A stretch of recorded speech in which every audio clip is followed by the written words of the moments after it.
Anna. I'm actually representing a municipal waste management company. So not very sexy in this hall with the rest of you, but we are basically organizing and setting up a municipal system of recovering post-consumer end-of-life textiles. Now, it is a mouthful. Post-consumer means that they've been used.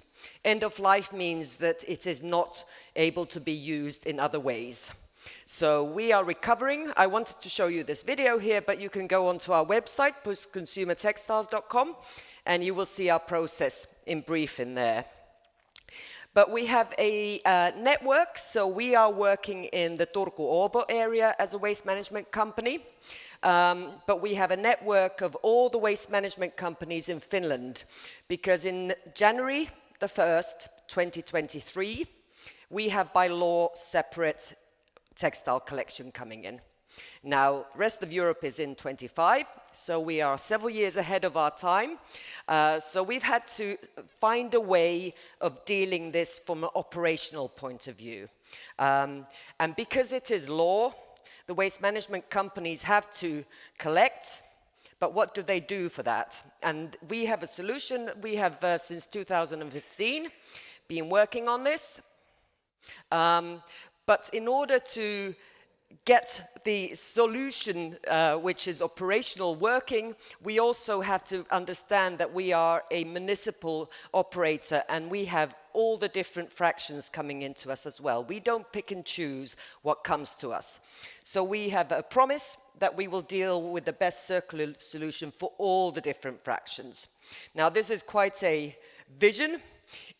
We're not there yet, but we're working very hard to do that, because every single material that you can imagine garments have been made out of, or textiles, household. You're talking about curtains, we're talking about towels, sheets, you name it. We have promised we will deal with them. So in order to do this, last year we got our process together. So we have the local waste management companies who collect, because it's already existing infrastructure for waste management. We have them pre-sort the material, so any things that is not able to be reused, so anything which is damaged or doesn't belong in end-of-life textiles, they sort that out. And then we receive what they have pre-sorted. We then sort it again on a material base. So we don't want to look at the color. We are looking at the material. So we separate the cellulose from synthetics, mixed and so on. And this is a manual process, and I think the key to what we're doing. I think the industry at the moment has trouble, because how do you separate? How do you sort post-consumer textiles? And we've been doing this for a number of years now, and we are improving, we're trying to automate, but we're getting there. We're realizing that in order to provide a raw material which is fit for purpose, we need to material sort. And then we have the next stage. So last November, our opening line started operating, so we're able to produce raw material as well. But all of this has to be coming from the point of view that what is the end purpose? What is it being used for?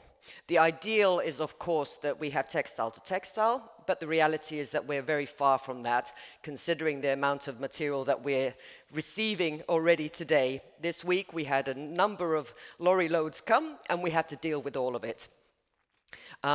So we then are able to process the material into the fibers. There are some samples on the table there. Or we have some customers who don't want it in that format. So we then discuss, and we have a lot of product development going on with our customers to see what is it and what their process requires, so that we're able to provide that. So in order to provide a raw material for industry, we sort it and then we process it. So it's a multiple combination of these two. And there are several options. Our custom sorting basically means that we're able to adapt. We're looking at multiple different varieties of choices, So cellulose, for example, is about half of what we receive.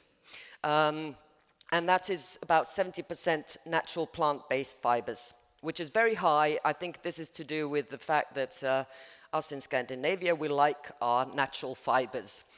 So it's down to the consumer what they have purchased, what ends up in our collection bins. But also the textures and then production of two different categories and different fiber formats and so on. So we want to basically know what the market needs. And as we are already producing raw material and already providing it to the market, we need to get to the point where this requirement is told to us so that we're able to adapt our next process. We're currently, our opening line is what we call a pilot, but it is not a pilot in terms of capacity. We're producing 5,000 tons possibly per annum at full capacity. And then our next stage in 2025, we will be on a much larger scale. So our investment plans are going ahead. And in that point, we'll be able to deal with all of Finland's post-consumer textiles. Variety of materials. Again, fit for purpose. What is the requirement? What's the next stage? What's the process? We do not process this further. We need collaborators and we need partners and we need them to tell us what you need so that we're able to process it, be it mechanical, chemical, or thermal, or whatever.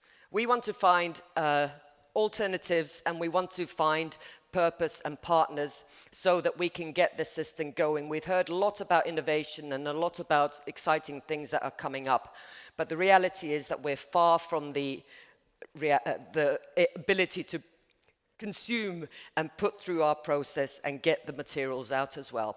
So it's not a matter of being circular or producing circularly, but also recovering and reusing the material that we do have. And it's a valuable material, so we don't want it to be wasted. We want it to get back into the industry, and therefore we're doing this. And of course, we want together to find solutions and do this now, not in 2, 3, 5 years' time. I think the solutions and the raw material is now. So, thank you. Please stay on. Yeah. Thank you so much, Anna. I just want to oppose one thing you said in the beginning. You said this was not very sexy. The whole purpose of this conference is to make these types of projects more sexy, and we think they are. They are, but we need fast. We need speed. We need things to move much more rapidly. Well, on that note, because I think people in there, you know, if you by definition have come to this conference, I think you are interested in these topics. But what's the next step outside of that? Who do you want to reach? Whose mind do you want to change outside of the people that really understands this? Well, the issue is that our network is so broad. We are dealing with consumers who provide us with the material into our separate collection bins. We have collaboration with the local waste management companies. Who in a sense are our customers, even though we're not in that sort of, but they supply us. And then we also need the brands and the companies, and we need the pull as well as the fact that we're pushing something onto the market, but we also need the pull. And that comes again back to the consumers. So the value chains are extremely long. We are only one player at the very end who's sort of returning things, but we need everybody to play their part. All right. Look, we're going to talk more about recycling later. Thank you so much, Anna. Round of applause. Thank you.